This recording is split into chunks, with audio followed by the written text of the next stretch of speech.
नमस्कार, न्यूज 18 का digital platform देख रहे हैं आप। आपके साथ मैं हूं जासमिन शर्मा। 2029 की महामंदी, जिसे दुनिया द ग्रेट डिप्रेशन के नाम से जानती है, विश्व आर्थिक इतिहास की सबसे गहरी और व्यापक आर्थिक मंदी थी, जिसने न केवल अमेरिका बल्कि पूरे विश्व की अर्थव्यवस्था को हिलाकर रख दिया। आज से लगभग 96 साल पहले आई इस मंदी का जिक्र हाल ही में डोनाल्ड ट्रंप ने किया है। और क्यों किया है, किस लिए किया है और क्या था वो द ग्रेट डिप्रेशन, इस वीडियो में आगे आपको बताएंगे। डोनाल्ड ट्रंप ने हाल ही में द ग्रेट डिप्रेशन का जिक्र किया है। उन्होंने चेतावनी दी कि अगर उनकी टैरिफ नीति के खिलाफ कोर्ट ने कोई फैसला सुनाया तो अमेरिका 1929 जैसी ही आर्थिक तबाही का सामना कर सकता है। लेकिन जिस महामंदी की तुलना ट्रंप कर रहे हैं, उसके हालात कितने भयावह थे और उसने अमेरिका को किस तरह प्रभावित किया था, यह समझना जानना भी जरूरी है। महामंदी की नींव प्रथम विश्व युद्ध के बाद ही रखी गई थी।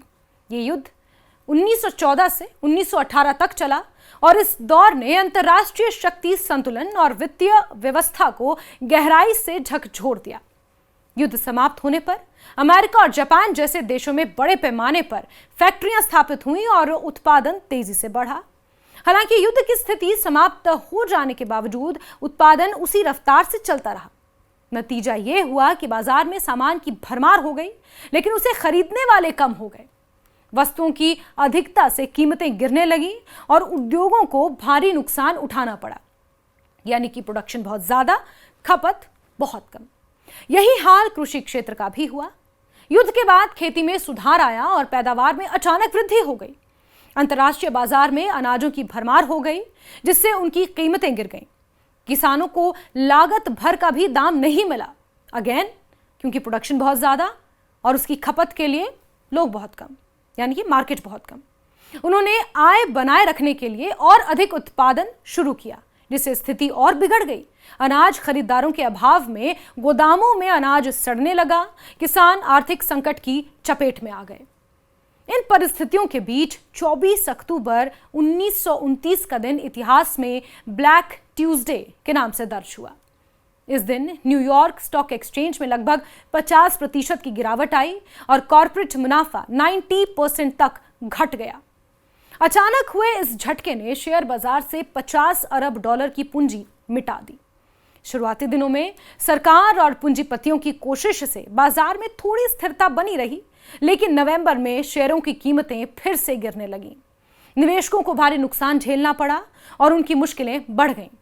इस गिरावट के साथ ही अमेरिका ने अपने मित्र राष्ट्रों को कर्ज देना बंद कर दिया, जिसके चलते पहले से ही संकट झेल रहे यूरोपीय देशों की अर्थव्यवस्था और डगमगा गई। ब्रिटेन समेत कई देशों की मुद्राओं की कीमत में गिरावट आई। लैटिन अमेरिका भी इस संकट से अछूता नहीं रहा। धनी देशों में सर्वाधिक मार अमेरिका को पड़ी, जबकि ब्रिटेन, जर्मनी और अन्य यूरोपीय राष्ट्र भी इसकी चपेट में आ गए। मंदी के फैलते ही अमेरिकी बैंकों ने कड़े कदम उठाए। उन्होंने घरेलू स्तर पर कर्ज देना बंद कर दिया और पहले से दिए गए कर्ज की वसूली शुरू कर दी। लेकिन लोग कर्ज चुकाने में असमर्थ थे। किसान, मध्यम वर्ग और उद्योगपति सब इस आर्थिक जाल में फंस गए। बैंकों ने मकान और कारें नीलाम कर वसूली की, जिससे बड़ी संख्या में लोग बेघर भी हुए। साल 1929 से 1933 के बीच 4000 से ज्यादा बैंक दिवालिया हो गए और 1,10,000 कंपनियां पूरी तरह से बंद हो गईं। बेरोजगारी आसमान छूने लगी। 1929 में जहां बेरोजगारों की संख्या करीब 16 लाख थी, वहीं 1933 तक बढ़कर ये 1,04,00,000 के आसपास पहुंच गई। यानी लगभग 25% आबादी बेरोजगार हो गई। बेरोजगार लोगों के लिए खाने पीने की चीजें खरीदना बेहद मुश्किल हो गया। 1931 में न्यूयॉर्क के अस्पतालों में करीब 100 लोगों की मौत भूख से हो गई, माल न्यूट्रिशन से हो गई, जबकि कई लोग कुपोषण जन्य बीमारियों से मारे गए। उस समय न्यूयॉर्क में 1/3 बच्चे कुपोषण के शिकार थे। अपने घरों और नौकरियों से हाथ धो चुके लोग सड़कों पर या पार्कों में रात बिताने को मजबूर थे। 1932 तक करीब 2,50,000 लोग अपने मकानों का मॉर्टगेज वापस चुकाने में असमर्थ थे और उन्हें बेदखल कर दिया गया।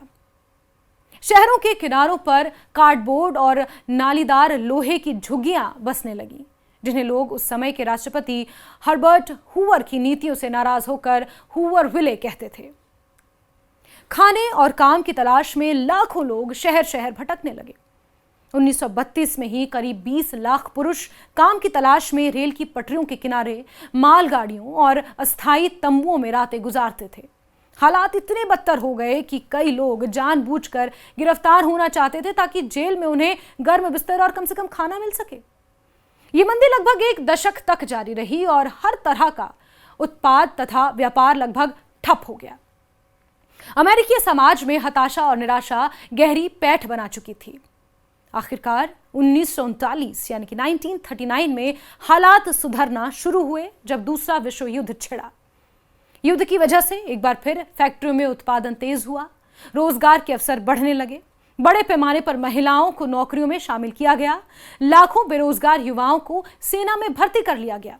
इस तरह युद्ध ने अर्थव्यवस्था को पुनर्जीवित किया और महामंदी का अंधकार धीरे धीरे छटने लगा। लेकिन इस संकट की याद आज भी अमेरिकी इतिहास में जीवित है और यही वजह है कि जब भी कोई बड़ा आर्थिक खतरा मंडराता है तो 1929 की महामंदी का उदाहरण अनिवार्य रूप से सामने लाया जाता है। और अब एक बार फिर से अमेरिकी राष्ट्रपति डोनाल्ड ट्रंप ने आर्थिक मंदी जो 1929 में अमेरिका में आई थी, जिसका व्यापक असर पूरे विश्व में देखने को मिला था, जैसी चेतावनी एक बार फिर से उन्होंने दोहराई है।